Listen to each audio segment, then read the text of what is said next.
కీర్తనల గ్రంథము 1వ అధ్యాయము. Welcome to my channel daily Bible reading. దుష్టుల ఆలోచన చొప్పున నడవక, పాపుల మార్గం నిలువక, అపహాసకులు కూర్చుండు చోటన కూర్చుండక,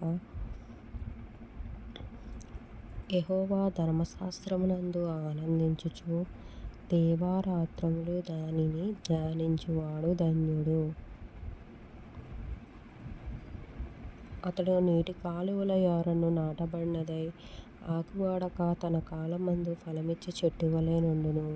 అతడు చేయునదంతయు సఫలమగును. దుష్టులు అలాగున నుండక గాలి చెదరగొట్టు పొట్టు వలె నుందురు.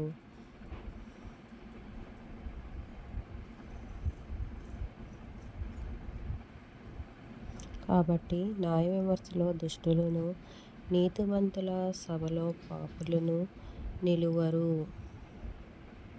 నీతిమంతుల మార్గము యెహోవాకు తెలియును, దుష్టుల మార్గము నాశనమునకు నడుపును. చదివిన ఈ వాక్య భాగాన్ని దేవుడు దీవించునుగాక. For more videos, thank you for watching. Sunny Honey is my God's gift. Free subscribe.